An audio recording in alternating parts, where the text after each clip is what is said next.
trying to be more than human. Chapter 4. The Hiding Places of Toxic Shame. Where are you, Adam? According to the book of Genesis, Adam went into hiding after the fall. By trying to be more than human, Adam felt less than human. Before the fall, Adam was not ashamed. After the fall, he was. Toxic shame is true agony. It is a pain felt from the inside, in the core of our being. It is excruciatingly painful. Felt sense of toxic shame. Toxic shame results from the unexpected exposure of vulnerable aspects of a child's self. This exposure takes place before the child has any ego boundaries to protect herself. Early shaming events happen in a context where the child has no ability to choose. The felt experience of shame is being exposed and seen when one is not ready to be seen. Toxic shame is often manifested in dreams of being naked in inappropriate places or in not being prepared, as in suddenly having to write your final exam without having studied for it. The unexpected quality of a shaming event creates a lack of self-trust in a child. As toxic shame develops, the child stops trusting his own eyes, judgment, feelings, and desires. These faculties form our basic human power.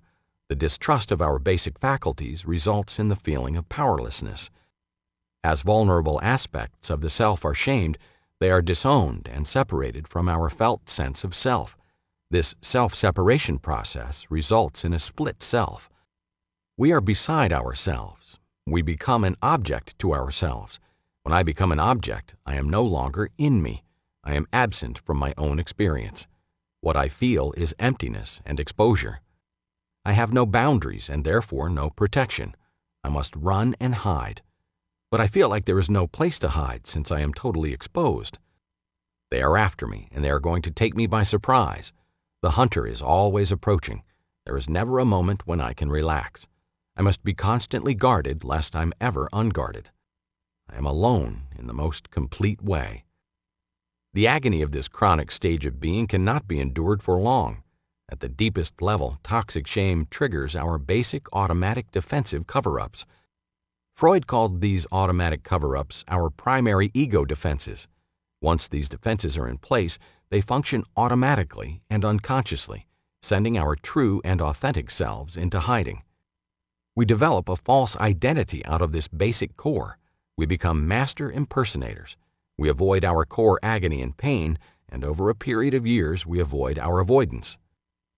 Figure 4-1 gives you a visual picture of the various layers of protection that we use to create our defenses against the core agony of shame. Each layer is progressively less conscious.